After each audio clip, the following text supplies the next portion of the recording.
Hello friends, आज हम बात करेंगे शील्डिंग इफ़ेक्ट के बारे में। शील्डिंग इफ़ेक्ट क्या होता है उसके बारे में। What is shielding effect? अभी हम जानते हैं कि न्यूक्लियस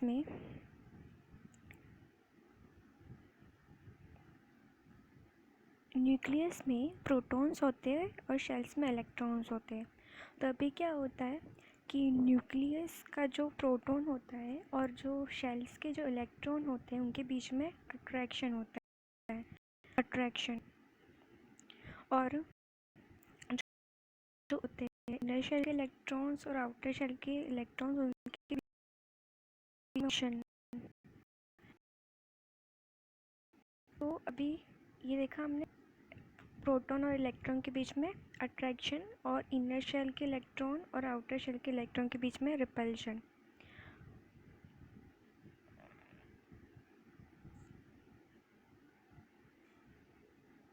अभी attraction between protons and electrons, repulsion between inner shell electrons and outer shell electrons। अभी क्या होता है, अभी shielding of nucleus bye inner electrons, अभी इसको समझते हैं। अभी ये क्या करता है, ये जो इलेक्ट्रॉन इनर शेल के इलेक्ट्रॉन्स होते हैं वो न्यूक्लियस को शील्ड करते हैं। मतलब ये न्यूक्लियस का जो चार्ज है ये बाहर नहीं आने देते, लीक नहीं करने देते, जिससे ये जो अट्रैक्शन है इलेक्ट्रॉन का वो प्रोटॉन से न्यूक्लियस के वो डिक्रीज़ कर जाता है। ये चार्ज को लीक नहीं करने देते यहाँ से कि ये अच्छा यहाँ चार्ज है वो बाहर ना जाए। मतलब ये जो आउटर शेल के इलेक्ट्रॉन्स है उसका जो अट्रैक्शन है न्यूक्लियस से वो डिक्रीज़ कर जाता है। इसे हम शील्डिंग बोलते हैं। जैसे हिंदी में हम बोलते हैं कवच, वैसे ही मतलब कि चार्ज को लीक नहीं करने दे रहे मतलब। और ये क्या करेंगे, ये इनर शेल के इलेक्ट्रॉन्स है, ये इनर शेल के इलेक्ट्रॉन्स आउटर शेल के इलेक्ट्रॉन्स को रिपेल करेंगे। ये रिपेल करेंगे और इसे पुश कर देंगे तो ये थोड़ा बाहर की तरफ आ जाएगा। तो अभी ये न्यूक्लियस से थोड़ा दूर हो गया तो उसका अट्रैक्शन कम हो जाएगा।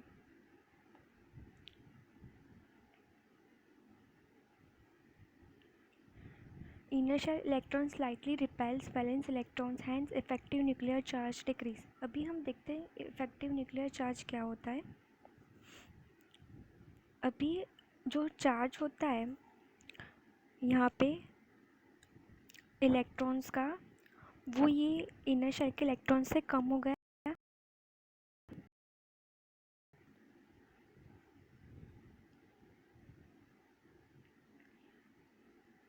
ये इनर शेल के इलेक्ट्रॉन्स की वजह से ये जो चार्ज है वो कम हो गया, तो अभी वो इतना इफ़ेक्टिव नहीं रहा। ये जो न्यूक्लियर चार्ज मतलब क्या, न्यूक्लियर चार्ज मतलब total positive charge experience by valence shell electrons. Total positive charge experience by valence shell electrons, जितना पॉजिटिव चार्ज जो फील कर पाते हैं इलेक्ट्रॉन्स उससे हम न्यूक्लियर चार्ज बोलते हैं। अभी जितना होना चाहिए था उससे कम हो गया।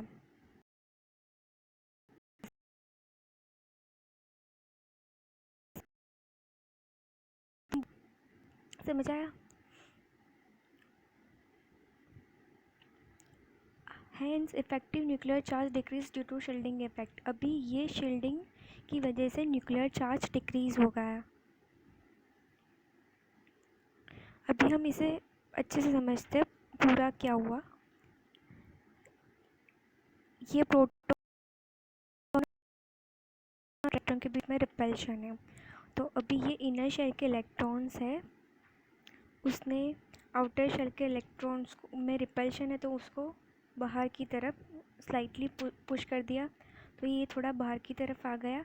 अभी ये इसका जो न्यूक्लियस से अट्रैक्शन है वो कम हो गया। मतलब ये जो इनर शेल के इलेक्ट्रॉन्स है इसने ये न्यूक्लियस को शील्ड कर दिया, तो उसका जो इफ़ेक्टिव न्यूक्लियर चार्ज है वो डिक्रीज़ कर दिया। इफ़ेक्टिव न्यूक्लियर चार्ज क्या है, total positive charge experience by feel उसे हम इफ़ेक्टिव न्यूक्लियर चार्ज बोलते हैं। क्यों? जितना न्यूक्लियर चार्ज है उससे ये कम हो जाएगा क्योंकि बीच में इनर्शियल इलेक्ट्रॉन्स आ गए। ओके, तो इसे हम बोलते हैं इफ़ेक्टिव न्यूक्लियर चार्ज। तो अभी वो कम हो गया है, चार्ज बोलते हैं न्यूक्लियर चार्ज जितना होना चाहिए था उससे ये इलेक्ट्रॉन्स है इनर शेल के, उसकी वजह से कम हो गया। ठीक है, अभी अभी क्या हुआ, शील्डिंग की वजह से इफ़ेक्टिव न्यूक्लियर चार्ज क्या हुआ, डिक्रीज़ कर गया।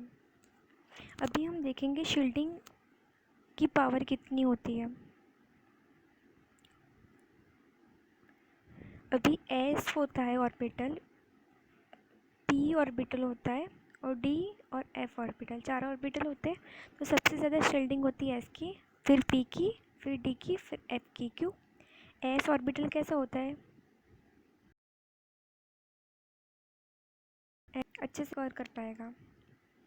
ओके, अभी पी ऑर्बिटल कैसा होता है,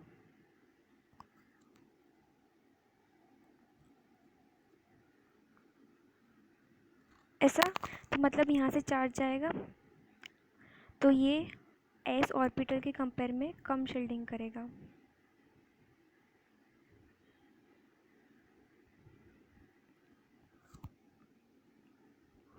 ये न्यूक्लियस है, ये न्यूक्लियस है, तो ये एस के कंपेयर में यहाँ से जा सकता है, मतलब कम शील्डिंग करेगा एस के कंपेयर में।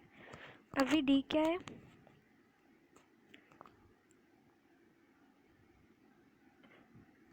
इसे डम्बल शिप बोलते हैं, डम्बल। और डी क्या होता है, डबल डम्बल।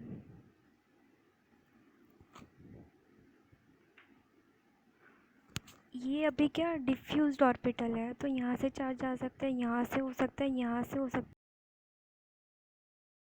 है, और कम हो गई क्योंकि यहाँ से लीक हो सकता है, यहाँ से ऐसे चार्ज है। एस की शील्डिंग सबसे ज़्यादा, फिर पी की, फिर डी की, फिर एफ की।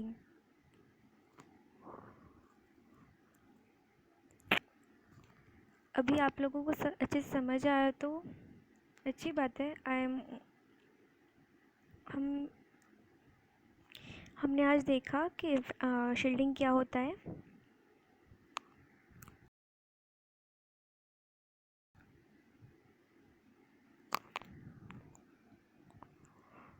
फिर शील्डिंग कैसे होता है, एसपीडीएफ के बारे में बात की, इफेक्टिव न्यूक्लियर चार्ज के बारे में बात की।